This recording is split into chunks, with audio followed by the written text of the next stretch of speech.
Commander Leah Morgan stood alone on the observation deck of the Earthship called Emissary. She watched the massive alien fleet surrounding her small vessel. The sight made her stomach tight with worry.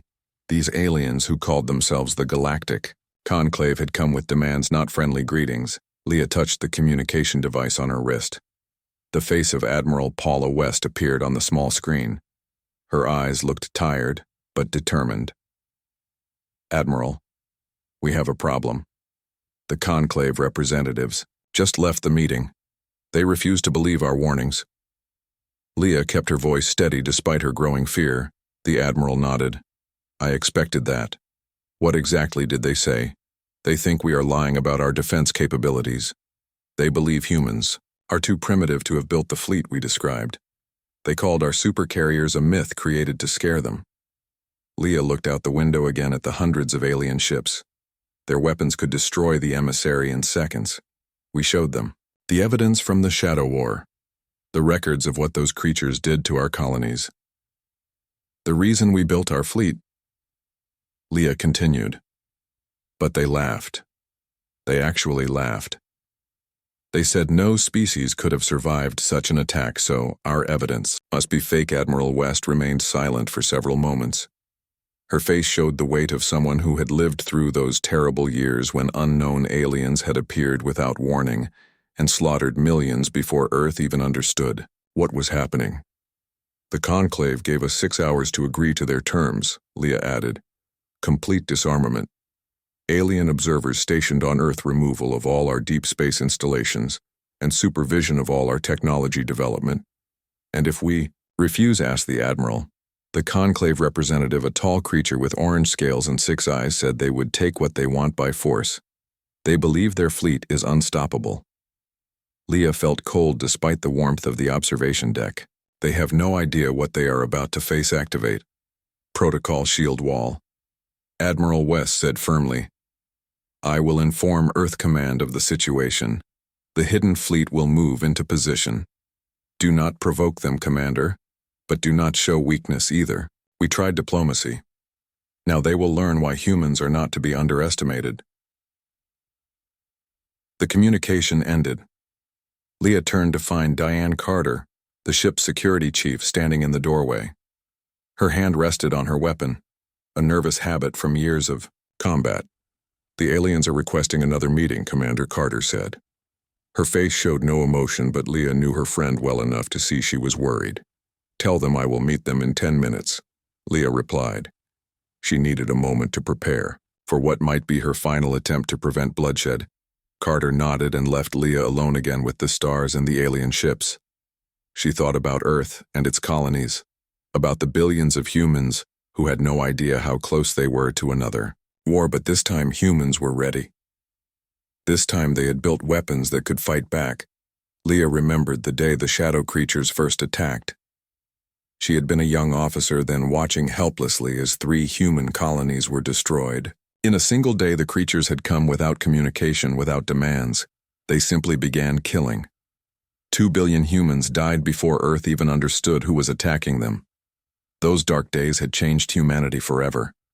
Nations forgot their old fights, and united humans built weapons and ships unlike anything they had dreamed of before, and they won.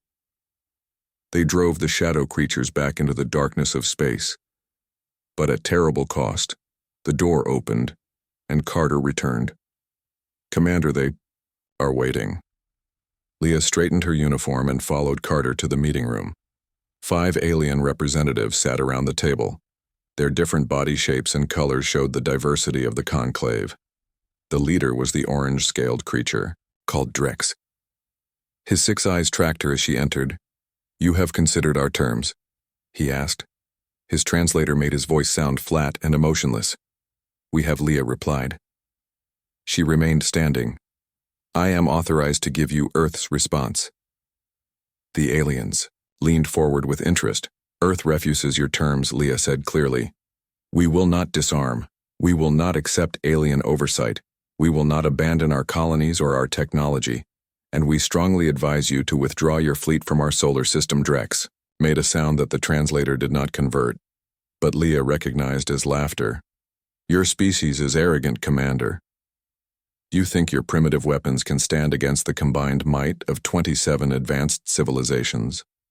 Leah met his 6 eyes, with a steady gaze. We do not want conflict. We have tried to explain the threats we have faced, the reason for our military development. You refuse to listen. So now I must deliver a final warning. She placed a data device on the table.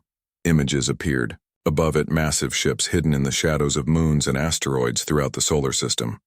Ships larger than anything the Conclave had brought. Weapons developed from technology taken from the shadow creatures. These are not simulations, Leah said. These are live feeds. Our fleet is real. Our weapons are real. And unlike you, we have fought a war against an enemy that showed no mercy. We learned to do the same when necessary. One of the other aliens, a small gray creature with 4 arms, spoke. Its voice sounded worried.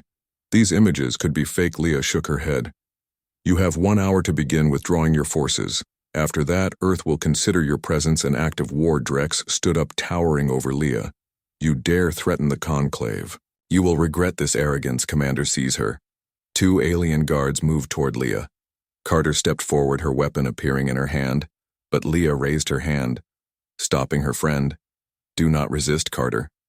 This is expected. As the aliens took Leah by the arms, Drex leaned close. You have just doomed your species. Commander Leah looked at him with pity. No, Ambassador Drex. You have just awakened the most dangerous species in the galaxy, and we tried so hard to warn you as they led her away. Leah knew that somewhere in the darkness of space, Admiral Samantha Hayes was preparing the supercarrier Terran Ascendant for battle. The Conclave had ignored Earth's warnings. Now they would learn why that was a mistake they would never forget. Lieutenant Kate Miller felt the massive ship shake as its engines powered up. The supercarrier Terran Ascendant was moving after years of hiding. The biggest ship humans had ever built was about to reveal itself to the galaxy. 7 kilometers of advanced technology built with one purpose: to protect Earth from any threat. 7 kilometers that housed 30,000 crew members, all of them ready for this moment. All of them trained for war. Kate stood at her station on the bridge watching her screens carefully. Her hands moved across the control panel, checking weapon systems and defensive shields. Everything was working perfectly. The ship was ready. She was ready. Admiral Samantha Hayes walked onto the bridge.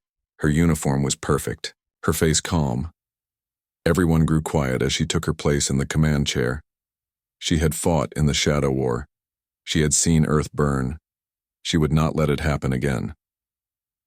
The Conclave has taken Commander Morgan prisoner, Hayes said. Her voice was hard, like stone. They demand Earth surrender. They think we are weak and scared. They are wrong. Kate looked at the main screen. It showed the Conclave fleet. More than 300 ships from different alien worlds, some small, some large, all of them dangerous, all of them thinking humans were easy prey. The aliens had never faced the horrors that came from deep space. They had never lost billions of people to silent killers. They did not understand what those losses had done to humanity. What they had turned humans into. Activate main systems, Hayes ordered. Bring all weapons online. Prepare to reveal our position. Officers moved quickly, following orders. Lights changed from blue to red. Warning sounds filled the bridge. The supercarrier was waking up, ready to show its power. On the tactical screen, Kate saw the other human ships appearing. 11 more supercarriers moving out from their hiding places behind moons and asteroids. 12 ships that most humans did not know existed. 12 ships built in. Secret after the Shadow War. They are detecting us now. Kate reported, watching the alien fleet change formation. They are moving to attack positions. Hayes nodded calmly, as if this was a training exercise, not the beginning of another war. Send the warning. Again, one last chance. Kate sent the message, the same warning Earth had already sent 3 times. Withdraw immediately, or face the consequences. The answer came quickly. Primitive deception. Surrender or be destroyed. Hayes looked at the main screen, her eyes cold. Send the signal to the fleet. Begin the demonstration. Kate pressed the command button, activating the battle plan that they had practiced hundreds of times. She watched her screen as all 12 supercarriers moved into formation. Each one Targeting a different section of the alien fleet, Chief Engineer Olivia Wright spoke from her station across the bridge. Gravitational lens arrays at full power. Admiral All Systems Green Hayes gave a single nod. Target their command ship, first stage. Only no casualties. Kate entered the commands. The Supercarrier aimed its main weapon at the largest alien vessel, the Conclave flagship.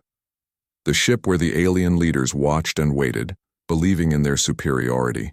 The space between the two ships seemed to bend and twist, energy gathered like a storm-building power. The air on the bridge felt heavy with electricity. Everyone held their breath, waiting.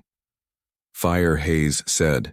There was no beam, no explosion, no missile, just a sudden pulse of energy that crossed space in less than a second. The alien ship's shields flared bright blue, struggling against the attack. Then they collapsed completely. The massive ship went dark, all its systems disabled, but its structure intact. The alien fleet froze. Their most powerful warship neutralized in an instant by a human vessel they had thought was a myth. Kate watched her screens as confusion spread through the enemy fleet. Some ships began to retreat, others moved forward, weapons charging. Target secondary. Vessels, Hayes ordered, still calm. Still in control. Show them what happens if they continue. 10 more alien ships went dark, their systems overloaded by the Supercarrier's weapons. No explosions, no destruction. Just the simple demonstration of power. Beyond anything the Conclave had imagined. Open communication channels, Hayes said. Kate pressed more buttons and nodded. The channel is open. Admiral Hayes stood up tall and proud, her voice carrying to every alien ship. This is Admiral Samantha Hayes, of the Terran Deep Fleet. You see only 12 of our vessels. You see only a fraction of our capability. We have disabled your ships without destroying them. This was restraint, not weakness. If you value your lives, you will release our diplomatic team and withdraw from Earth space immediately. You have 10 minutes to comply. On her tactical screen, Kate watched the alien fleet. There was confusion, panic, some ships turning to flee, others holding position, uncertain what to do. The proud Conclave, facing something they had never expected, something they had refused to believe was real. Status update on the emissary. Hayes asked. Communications Officer Beth Collins checked her screens. Commander Morgan and her team are being released, she reported. The aliens are escorting them back to their shuttle. Good, Hayes said. We will hold position until they are safely away. Kate continued monitoring the alien ships. The Conclave fleet was breaking apart. Some ships already jumping to faster than light travel, others still frozen in indecision. Their perfect formation now chaos, their certainty shattered. Lieutenant Kelly Foster spoke from the weapons station. Should we target any more of their ships, Admiral? Some are still in attack position. Hayes shook her head. No, Lieutenant. They have seen what we can do. They need time to understand it. On the main screen, the small Earth diplomatic vessel, Emissary, appeared moving away from the alien flagship. Commander Morgan and her team, safely aboard. Commander Morgan is requesting communication. Hayes nodded. Put her through, Leah. Morgan's face appeared on the screen. She looked tired but unharmed. Admiral Hayes, she said with a slight smile. I see you decided to introduce yourself to our guests. Hayes almost smiled. I thought it was time. The Conclave needed to learn some manners. What are your orders? Commander Morgan asked. Return to Earth. Hayes replied. We will handle the situation here. Ambassador Drex and I are about to have a conversation about respect and consequences as the emissary moved toward Earth. Kate watched the alien flagship slowly regain power, its lights coming back on, systems restarting. The demonstration had been perfect, disabling, not destroying, showing power without causing death. Kate had been a child during the Shadow War. She remembered hiding in underground shelters while strange ships burned cities above. She remembered the fear, the helplessness. Now she felt neither. She felt only certainty, the certainty that humanity would never be helpless again. Admiral Hayes returned to her command chair. Target their communication array, she ordered Lieutenant Miller. Let's make sure we have Ambassador Drek's full attention. The energy pulse was smaller this time, just enough to clear all channels of alien communication, just enough to ensure they could only hear Earth's voice. "This is Admiral Hayes," she said again, her voice cold and precise. "Your time is running out, Ambassador Drex. Every ship still in Earth space in 5 minutes will be completely disabled. Your choice." Kate watched her tactical screen. The remaining alien ships were moving now, all of them turning away, all of them preparing to flee Earth space. The mighty conclave retreating before the power they had dismissed. As Primitive Lies Admiral Hayes watched the screen, satisfaction in her eyes. "Report Lieutenant Miller. All conclave vessels are withdrawing from Earth space." Kate replied, "They are jumping to faster than light travel. Their fleet is in full retreat." Hayes nodded. "Stand down from battle stations but maintain alert status. The conclave has learned its first lesson about humanity, but I doubt it will be the last around the bridge." The crew relaxed slightly, the tension easing, the immediate danger passing, but Kate kept her eyes on her screens watching the stars. She knew the conclave would return, and when they did, humanity would be waiting. Even stronger, even more prepared, because the Shadow War had taught humans one important lesson. Never again would they be victims. Never again would they be unprepared, and anyone who threatened Earth would face the full power of humanity's response. The galaxy had ignored Earth's warnings. Now they would never forget them. Chief Engineer Olivia Wright moved through the massive engine room of the Terran Ascendant. Her hands touched control panels, checking systems. Her eyes scanned status reports. Everything was working perfectly, but she checked anyway. That was her job. To make sure the most powerful ship humans had ever built stayed that way. The supercarrier hummed with energy, the gravitational lens arrays still warm from their first real combat use. Olivia had helped design those weapons technology taken from the shadow creatures and turned against them, now used to teach the conclave about respect. Admiral Hayes' voice came through the communication system. "Chief Wright, report to the bridge immediately." Olivia felt her heart beat faster. Something was happening again.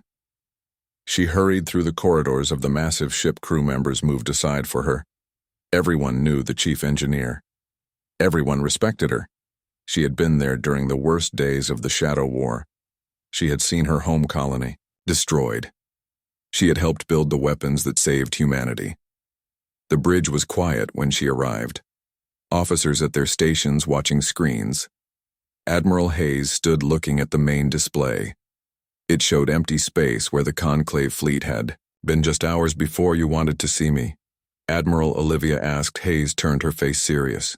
"Concerned, the conclave fleet has regrouped at the edge of our solar system. They are not leaving as ordered. They appear to be waiting for reinforcements." Olivia felt cold inside. "So they still don't understand?" "Do they?" Hayes shook her head. "Apparently not. Our demonstration was not convincing enough. Lieutenant Miller, show Chief Wright what we detected." Kate Miller touched her screen, and a new image appeared. A massive conclave vessel larger than anything they had shown before, moving toward the solar system. "This ship just appeared at the edge of our sensor range," Kate explained. "It's nearly twice the size of their previous flagship. Our data suggests it carries a weapon capable of destroying a planet." Olivia studied the image, her mind already analyzing the ship's design. "Its power systems, its weapons. I need to adjust our defensive shields for this size of vessel, Admiral. The energy output will be significant." Hayes nodded. "Do it quickly, Chief. This new development suggests the conclave is more desperate or more arrogant than we thought. Either way, they are still a threat." Olivia moved to an engineering station and began working, her fingers moving quickly across the controls, making calculations, adjustments.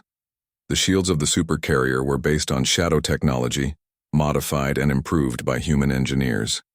They could absorb energy and redirect it. But this new alien ship might be too powerful even for them. Lieutenant Collins, the communications officer, spoke suddenly. "Admiral, incoming transmission from the new conclave vessel.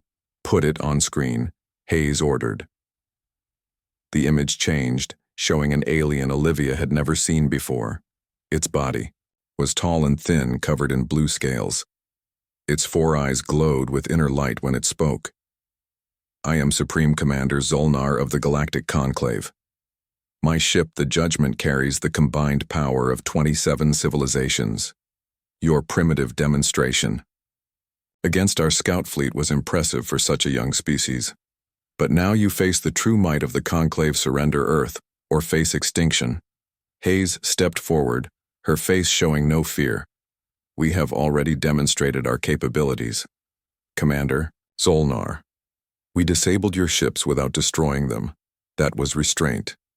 If you force us to fight without restraint, you will not survive to regret it. The alien made a sound like stones grinding together. Do not threaten what you do not understand. Human, your stolen technology cannot match what we bring. You have 1 hour to surrender. After that, we will reduce your world to ash. The transmission ended. The bridge was silent. Everyone looking at Admiral Hayes, waiting for her decision. They still think we are using stolen technology, Hayes said quietly. They still do not believe we developed these weapons ourselves. Their arrogance blinds them. Kate looked up from her tactical station. The new ship is moving into attack position. Admiral, it's charging weapons. They are not waiting. The full hour. Hayes' eyes narrowed. They never intended to wait. Chief, right, are the shields ready for this? Olivia checked her calculations. I have adjusted them, Admiral. But this ship is generating more power than anything we have encountered since the Shadow War. Our shields will hold, but not indefinitely. Hayes nodded to Lieutenant Foster at the weapons station. Target their primary weapons array. Lieutenant, disable, do not destroy. Foster entered commands. Energy gathered between the supercarrier's lens arrays, building power. The air seemed to hum with it. Before Foster could fire, the alien ship launched its attack. A beam of energy brighter than a sun shot toward the Terran ascendant. The ship shook violently as the shields absorbed the impact. Lights flickered. Emergency alerts sounded. Shield status, Olivia shouted, checking her screens, holding at 60%. Foster replied, damage to outer hull sections. Hayes stood firm as the ship stabilized. Around her return fire, she ordered all supercarriers target the Judgment. Disable their weapons. 12 energy pulses fired simultaneously from the human fleet, all striking the massive alien vessel at different points.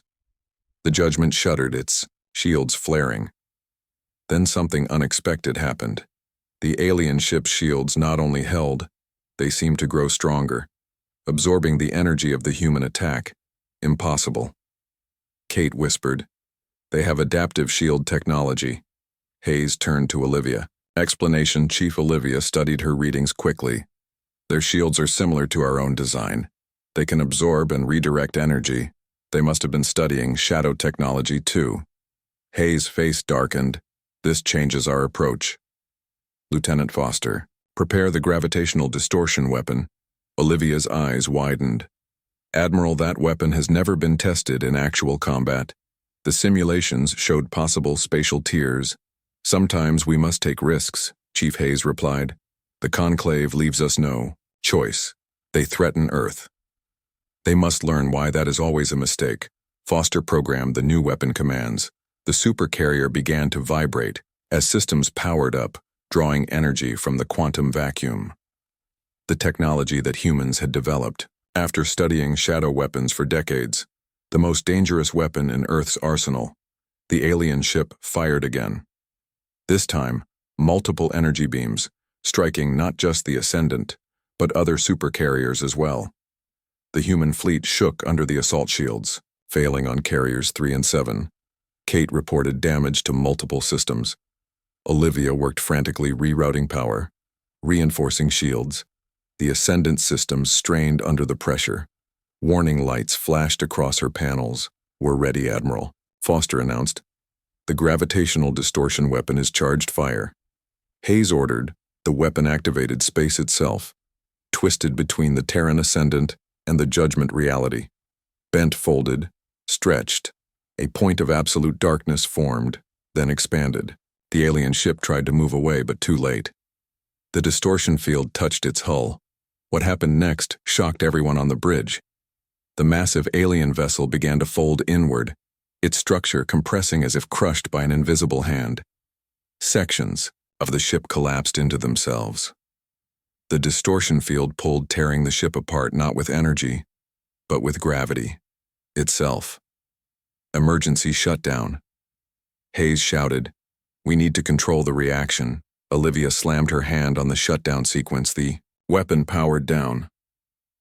The distortion field collapsed, but the damage was done. The alien vessel drifted in space, broken and twisted, its power systems dead, its weapons destroyed.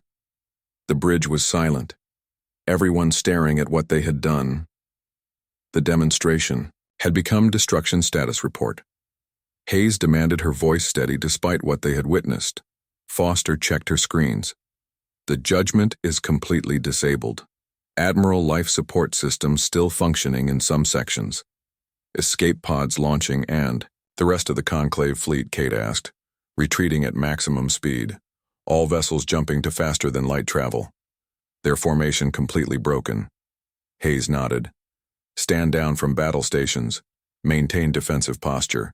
Lieutenant Collins open. A channel to the surviving sections of the Judgment a moment. Later the image of Commander Zolnar appeared again.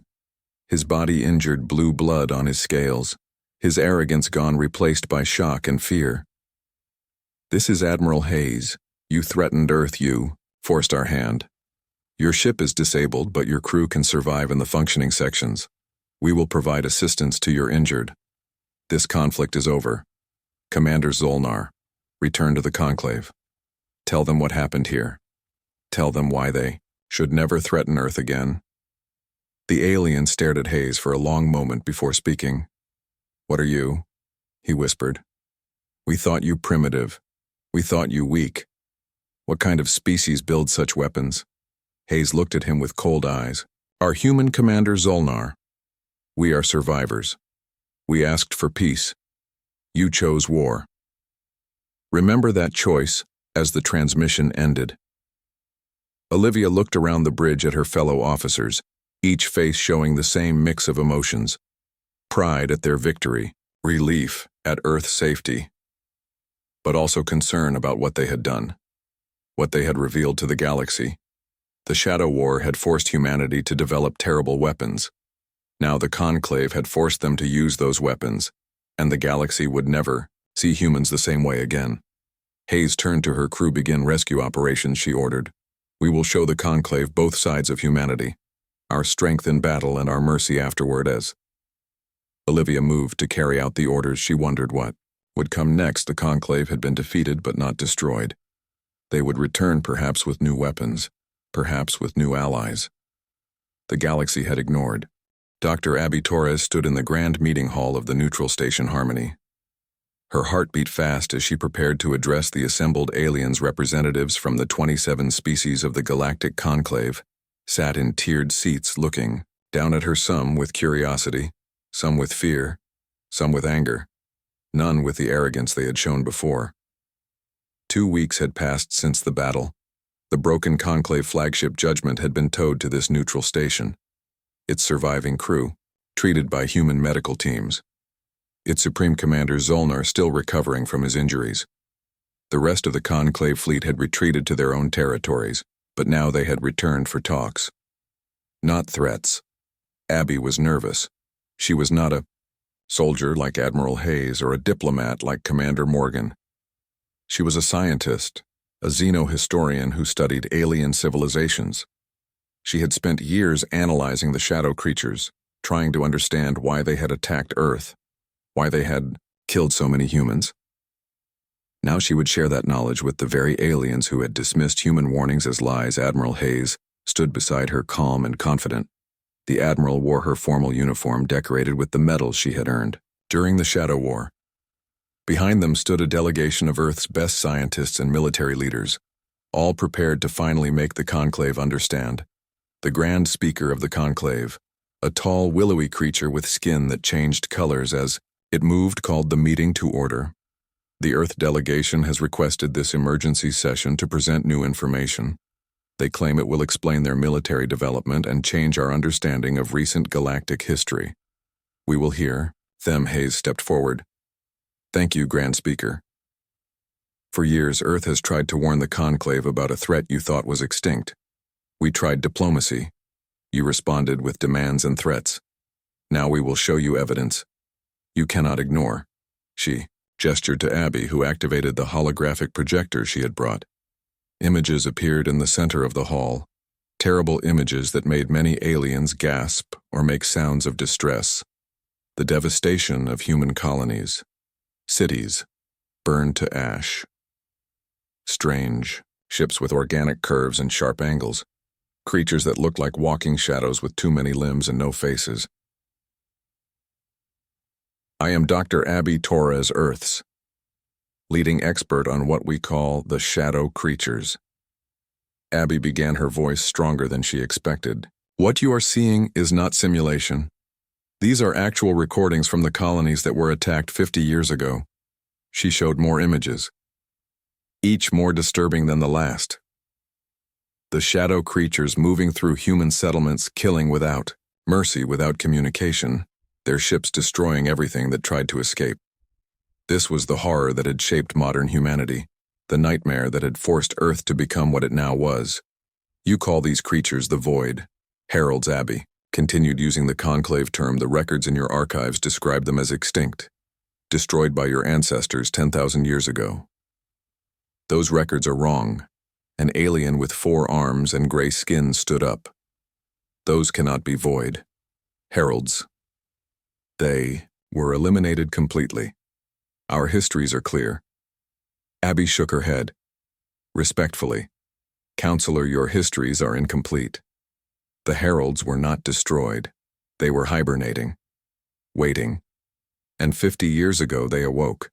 Their first target was Earth. She activated more holograms. These showed human scientists examining captured Herald technology, the strange organic metal, the weapons that bent gravity and space, the ships that could hide from sensors, the beginning of human understanding. We lost more than 2 billion lives before we even understood what was attacking us. Abby said, her voice now soft with remembered pain. These creatures gave no warning, sent no message, made no demands. They simply began killing. The hall was silent. The aliens watching, unable to dismiss these images, unable to call them fake. The horror too real, too detailed. When we finally captured Herald technology, we began to understand. Abby continued. We learned how their weapons worked, how their ships moved through space. We adapted their technology, improved it, and used it against them. Now images of human ships appeared, early prototypes of what would become the supercarriers, smaller but still powerful. The first human victories against the shadow creatures. We drove them back, Abby said. We pushed them from our solar system. We thought we had won, but we found something in their ships, something that chilled us to our core. She showed the final hologram, a star map with hundreds of points of light, each marking the location of a hibernating Herald fleet, dozens of them closer to conclave space than to Earth. They were not targeting Earth specifically, Abby explained, her voice grave. They were beginning a new cycle of conquest. Earth was simply the first world. In their path you would have been next. The grand speaker moved closer, its color shifting to deep blue, a sign of distress according to Abby's research. Are you suggesting the Void Heralds still exist? That they threaten the conclave? Abby nodded. We have been tracking their hibernation signals. Some are beginning to show signs of activity. We estimate 5 years, perhaps less, before the next fleet awakens, this one near your core worlds. The hall erupted in noise. Aliens talking, shouting, some making sounds Abby couldn't interpret. The grand speaker called for order, its skin flashing bright colors. Admiral Hayes stepped forward. This is why Earth built its fleet, she said. This is why we developed weapons that frightened you. This is why we refused your demands to disarm. We were preparing, not just for our defense, but for yours. Commander Zolnar moved forward, his injuries still visible but healing. He looked different now, humbled, afraid. Your weapons, he said, they are Herald technology.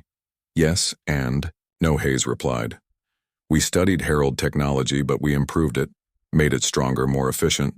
The Herald's weapons bend space. Our weapons control that bending with precision.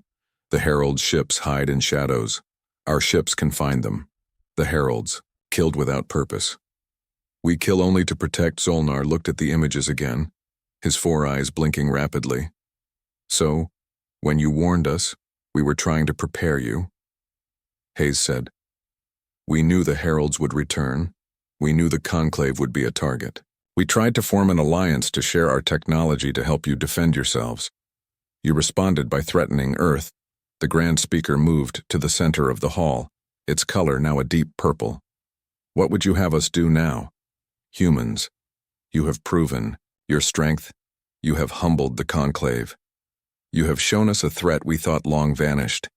Abby stepped forward, surprising herself. We propose an alliance, she said. Not submission, not control. An equal partnership. Humans have developed weapons and defenses against the heralds. We offer to share that knowledge, but we need your resources, your shipyards, your scientists together. We might be able to stop the heralds before they fully awaken. Hayes nodded. The Terran Deep Fleet has 12 supercarriers. We estimate we would need at least 50 to defend all conclave worlds. With your manufacturing capabilities and our technology, we could build them in time. The Grand Speaker conferred with other conclave leaders, speaking in low tones. Abby watched, nervously. This was the moment that would determine the future, not just for humans but for all intelligent species in this part of the galaxy. Finally, the Grand Speaker turned back its color, now a calm blue. The evidence you have presented is compelling. The threat you describe is existential. The conclave accepts your proposal for alliance. We will combine our knowledge, our resources, our strength. Abby felt a wave of relief wash over her. Years of work. Years of trying to make others understand. Finally. Someone had listened, but the Grand Speaker was not finished. However, it said we must address what happened. 2 weeks ago, human weapons destroyed our flagship. Many died. We cannot simply forget this. Hayes stepped forward. We regret those deaths.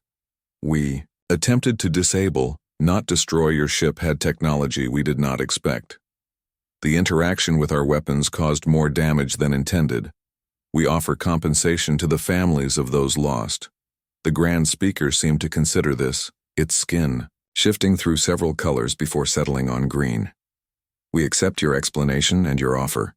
There will be peace between Earth and the Conclave. There will be alliance against the heralds, across the hall. Aliens stood in a gesture of agreement, even those who had seemed angry before, even those who had feared humans most. The threat of the heralds outweighed everything else. As the meeting ended, Abby gathered her materials, her hands shaking slightly with emotion. She had spent her life studying the creatures that had nearly destroyed humanity. Now she would help protect others from them. Commander Zolnar approached her, his massive form making her step back instinctively. You understand the heralds better than anyone in the conclave, he said, his voice translator making the words flat. But still carrying his meaning. I would learn from you, Dr. Torres, if you are willing to teach. Abby looked up at the alien who had threatened to destroy Earth just weeks ago. Now humbled. Now asking for help. Earth needs to learn from the conclave too, Commander, she replied. We have technology, but you have history. Knowledge of the galaxy. The heralds attacked your ancestors as well as us. Together, we might understand why they might have weaknesses we have not discovered. Zolnar made a gesture with his upper limbs that Abby recognized as agreement. We were wrong about humans. He admitted, we saw your weapons and assumed aggression. We should have seen preparation. We should have listened. Admiral, Hayes joined them. The past is done, Commander, she said. Now we look forward. The heralds are still out there, still a threat, but they will face something they do not expect. 6 months after the confrontation, Commander Leah Morgan stood on the observation deck of the newly constructed Joint Station Unity. She watched as ships from Earth and the Conclave moved together in perfect formation, practicing maneuvers that might one day save them all. Ships that had once targeted each other now flying side by side. The massive structure of Unity represented something no one had thought possible half a year ago, a true alliance between humans and the 27 species of the Galactic Conclave built at the edge of Earth's solar system. The station served as headquarters, training center, and research facility. Its construction had been remarkably fast with conclave engineering and human determination working together. Admiral Samantha Hayes joined Leah at the viewport. Her uniform crisp, her face showing the slight signs of exhaustion that came with her new role as commander of the combined fleet. They still keep their distance from the Ascendant. Hayes noted, watching, how the alien vessels maintained careful space around the human supercarrier. Leah nodded. Old fears die hard, Admiral. But at least they are training with us now, not threatening to destroy us. Hayes almost smiled, a rare expression for her fear. Can be useful, she said. But it's not enough for true alliance. Respect is what we needed, and now we have it. Long-range sensors had confirmed what Earth had warned about. More void. Heralds were awakening in distant systems, their hibernation signals growing stronger. Their ships beginning to show energy readings. 4 different Herald fleets now monitored constantly by joint human and conclave patrols. The threat was real and growing, but this time Earth would not face it alone. On the lower decks of Unity, Chief Engineer Olivia Wright was teaching conclave engineers about human advancements in gravitational technology. Her hands moving over equipment, explaining adjustments, improvements. Aliens with various body shapes watching carefully, learning. Knowledge that might save their worlds. Quantum signature detection is the key. Olivia explained. The Herald ships generate specific distortions in space-time before they attack. If you can detect those signatures, you can prepare your defenses before they even arrive. A tall Vexari engineer with orange scales raised a limb. But your detection systems use human neural interfaces. Our species cannot connect to them directly. Olivia nodded. We've been working on that. She activated a hologram showing new designs. We modified the interface to work with conclave neural structures. It's not perfect yet, but it's progress. In another section of the station, Dr. Abby Torres had established a joint research initiative with scientists from 15 different species. Their goal to understand the Herald's origins, their motivations, why they attacked some worlds and ignored others. The laboratory walls were covered with star charts, biological samples, and historical records from both human archives and conclave libraries. Commander Zollner, now recovered from his injuries, worked alongside Abby. His massive form dwarfing her, but his manner respectful. It was his ship, the Judgment, that had been destroyed by the Terran Ascendant. Now he commanded the first conclave vessel equipped with human gravitational weapons.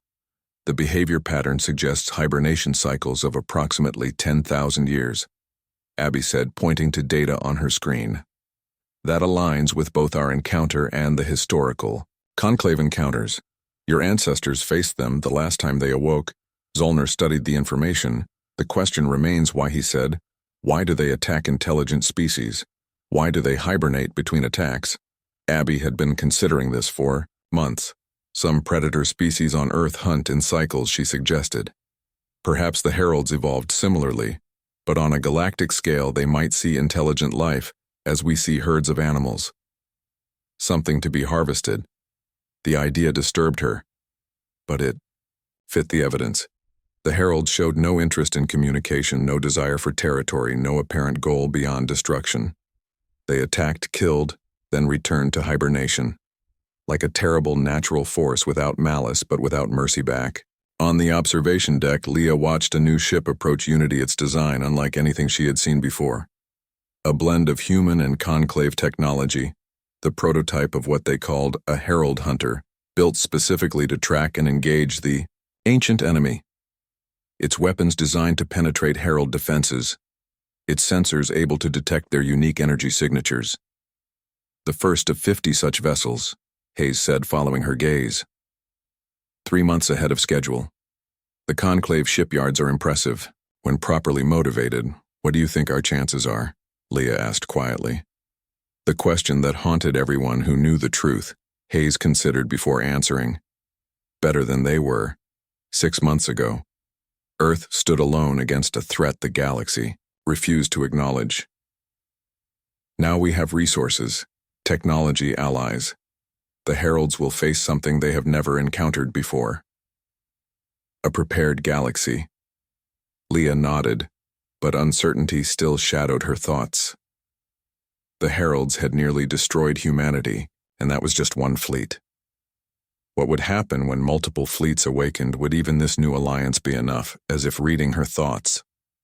Hayes continued. We know where they are now. We know how they think, how they fight.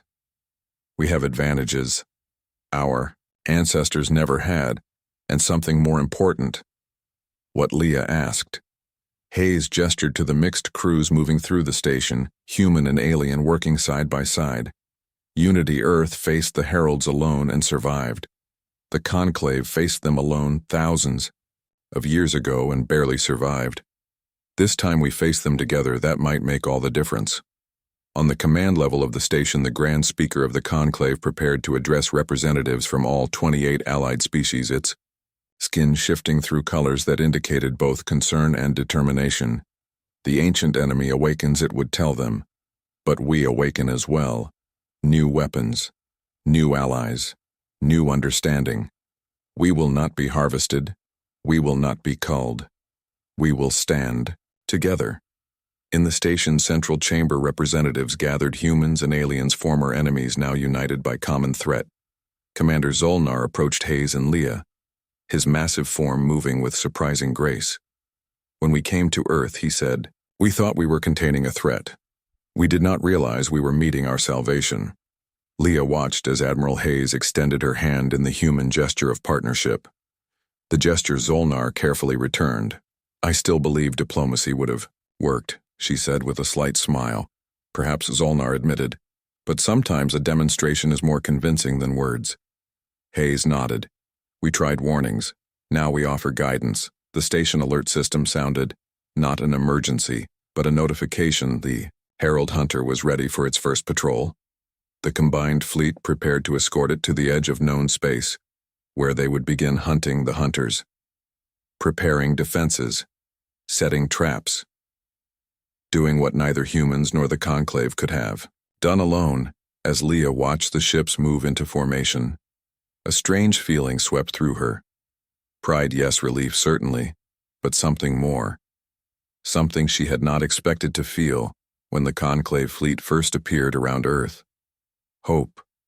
Not just for survival, but for something greater. A future where different species worked together. Not in fear, but in strength. The galaxy had ignored Earth's warnings. Then a Terran Supercarrier had shattered their pride. But what emerged from that confrontation was something neither side had anticipated. Something powerful. Something new. A united front against a threat. As old as civilization itself. Against the backdrop of stars. The combined fleet moved away from unity. Human and alien ships in perfect formation. No longer divided by fear or pride, but united against the darkness that all now knew was coming.